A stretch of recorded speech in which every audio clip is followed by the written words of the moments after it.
श्री गणेशाय नमः.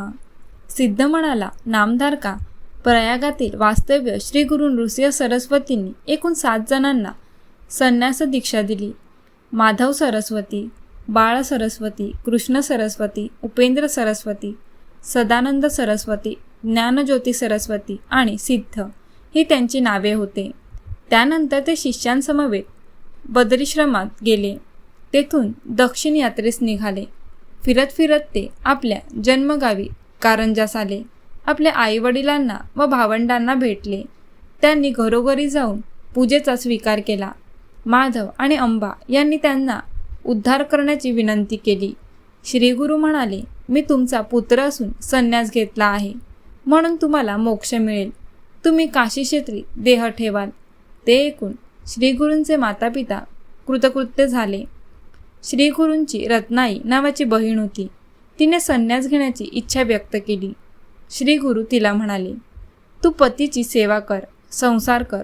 तुला पूर्वजन्माचे दूषित संचित कर्म अजून भोगायचे आहेत. तुझा पती त्याग करून तापसे होईल. तुला कुष्ठ होईल. त्या रोगजर्जर अवस्थेत माझे तुला पुनश्च दर्शन होईल. मग तू गाणगापूर क्षेत्री जा. तेथे भीमाअम्रच्या संगमावर पापविनाशी तीर्थात स्नान केल्यावर तू पापमुक्त होशील. त्यानंतर श्रीगुरु आपल्या शिष्यांसह त्र्यंबकेश्वरास आले. त्यांनी आपल्या शिष्यांना त्या क्षेत्राचे महात्म्य सांगितले. पूर्वी या ठिकाणी गौतमांसह अनेक ऋषी तपश्चर्या करीत होते. एकदा काही ऋषींच्या मनात गंगा भूलोकी आणल्यास लोकांचे कल्याण होईल असा विचार आला. त्यांनी एक मायावी गाय निर्माण केली. ती गौतमांच्या शेतात शिरून साळीचे पीक खाऊ लागली. तिला घालवून देण्यासाठी गौतमांनी दर्भाची काडी तिच्या दिशेने भिरकावली. अन्य ऋषींच्या मायाशक्तीने तिचे शस्त्रात रूपांतर झाले. त्याच्या आघाताने गाय मरण पावली. या गोहत्येच्या पापनिष्कृतीसाठी ऋषीजनांनी गौतमांना गंगेला भूलोकी आणून तिचे स्नान करण्यास सांगितले. गौतमांनी तपश्चर्येने शिवाला प्रसन्न करून गंगेला मनुष्यांच्या पापशालनासाठी त्र्यंबकक्षेत्री प्रकट करण्यास सांगितले. तेव्हा शंकराने गंगा अंशतः अवतीर्ण केली. गौतमांमुळे तिला गौतमी नाव पडले. त्यानंतर श्रीगुरु गौतमी काठची तीर्थक्षेत्रे पाहत मंजरिका गावी आले. तेथील माधवारण्य नावाचा भक्त त्यांची नित्य मानसपूजा करीत असे. श्रीगुरूंनी त्याला प्रेमाने दर्शन दिले. तू ही मानसपूजा नित्य करीत राहा. तुला दत्तात्रेयांचे प्रत्यक्ष दर्शन होईल. तुला ब्रह्मलोकी सद्गती मिळेल असा त्याला आशीर्वाद दिला. त्यानंतर श्रीगुरु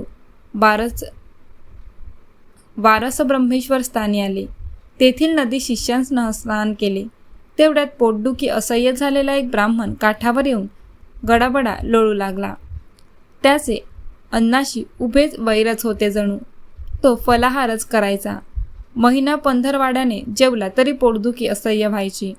आदल्या दिवशी त्याने सणानिमित्त मिष्टान्न भोजन केले होते, म्हणूनच हा त्रास झाला होता.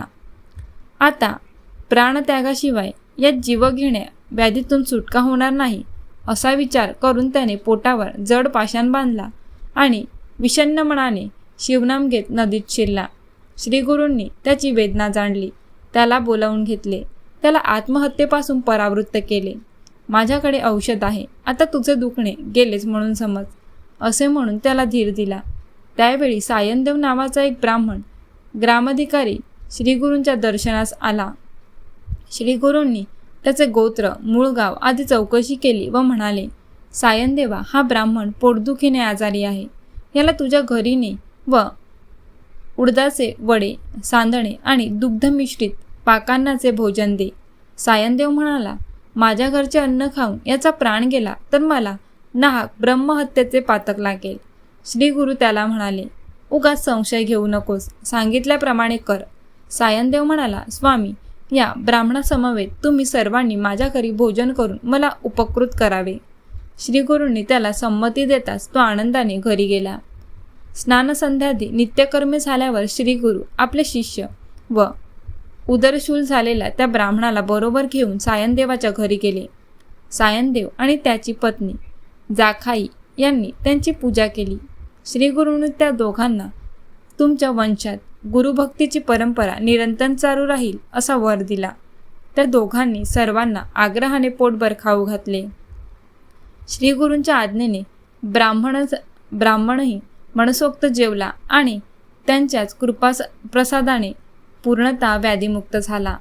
नामधारक हा चमत्कार मी स्वतः पाहिला आहे. गुरुकृपेने जन्मांतरीचे दोष जातात, मग व्याधी कशी राहील बरे.